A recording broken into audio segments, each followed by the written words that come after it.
Assalamualaikum warahmatullahi wabarakatuh. Oke, kembali lagi ke channel Aris Ottoman. Pada kesempatan kali ini Aris Ottoman mau berbagi tips atau berbagi sedikit pengalaman tentang belajar menyetir mobil atau mengemudi mobil. Sebagaimana kita tahu, kalau mobil itu untuk zaman sekarang itu sudah bukan barang yang mewah lagi ya. Hampir semua orang punya mobil dan pengen bisa untuk menyetir atau mengemudi. Nah, sedikit pengalaman saya waktu dulu belajar di LPK, saya itu sampai mengambil paket 2 kali paket ya, ganti LPK ya. Nah, waktu paket yang pertama sudah selesai, saya masih belum bisa.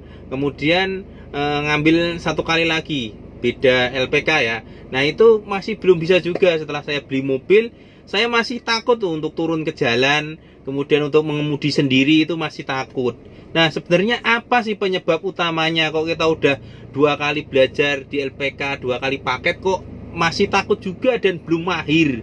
Nah, itu sebenarnya penyebabnya apa? Nah, untuk pengalaman pribadi saya, ternyata menyetir mobil itu adalah hal yang gampang-gampang susah.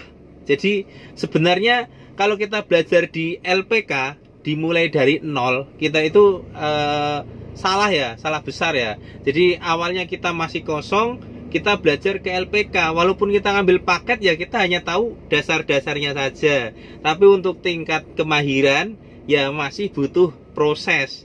Jadi saran saya seperti ini, kalau misalnya Anda sudah punya mobil sendiri di rumah, katakanlah suami atau istri Anda sudah bisa menyetir, ya bisa kita belajar otodidak sendiri di rumah. Bisa diajari suami kita, istri kita, atau rekan kita, siapa saja bisa.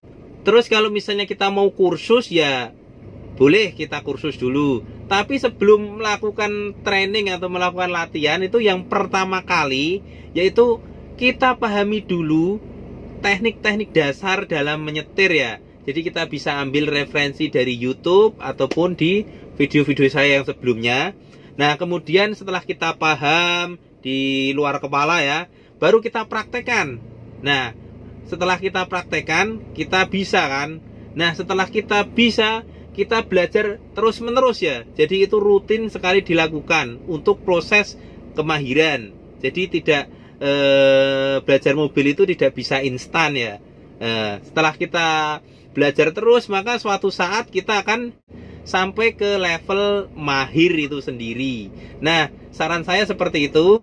Jadi intinya, yang sudah punya mobil silahkan belajar sendiri, atau kalau mau ke LPK ya silahkan. Tapi harus pahami dulu teknik-teknik dasarnya, kemudian rajin-rajin berlatih. Karena untuk mencapai tingkat mahir itu butuh proses. Oke, demikian tips atau sedikit berbagi pengalaman dari saya. Semoga bermanfaat dan menginspirasi para pemula yang ingin mahir menyetir mobil. Terima kasih. Wassalamualaikum warahmatullahi wabarakatuh.